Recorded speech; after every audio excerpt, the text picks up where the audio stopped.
আমগো দেশের মাঝে মনে করেন যত হুজুর নামদারি আর রাজনীতিবিদ আছে সবগুলোর টার্গেট আমরা সাধারণ জনগণ।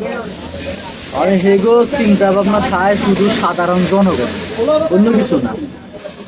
শুক্রবার আইলে প্রত্যেক জুমাবারের দিন হুজুর চিনা যায়, নামদারি হুজুর যারা আছে এগুলো চিনা যায়। মানে যে দান বেশি করে এর নাম তো একটু মুনাজাতের মাঝে বেশি কয়। ধরেন যার জায়গার উপরে মসজিদ হয়েছে বা যার ঘরে খানা আজকে ভালো হয়েছে, হাতে কেনা মনে করেন কিয়া ওই মুনাজাতের সময় ওই ব্যক্তির নাম একটু বেশি কয়। এগুলো নামদারি আলেমের একটা বৈশিষ্ট্য।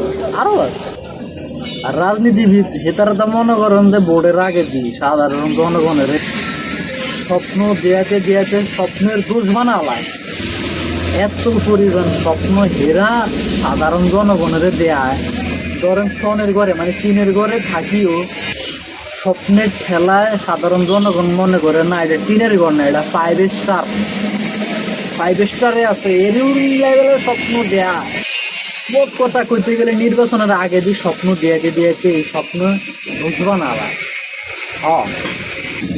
কিন্তু দিন শেষে তারা সফল কেমনে? তারা এই যে স্বপ্ন দেয়, হ্যাঁ, এরা পাবলিকের মন জয় করিয়ে পায়।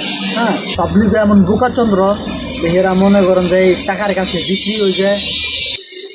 এরপরে আর কি নির্বাচনের পরে মানে নির্বাচনের ফলাফল ঘোষণার পরে দিয়ে বস এই যে পরিমাণ স্বপ্ন হেরা দেয় এগুলো নির্বাচন ফলাফলের দিন রাতের বেলা এগুলো দোষ হিসাবে গণ্য করা হয়।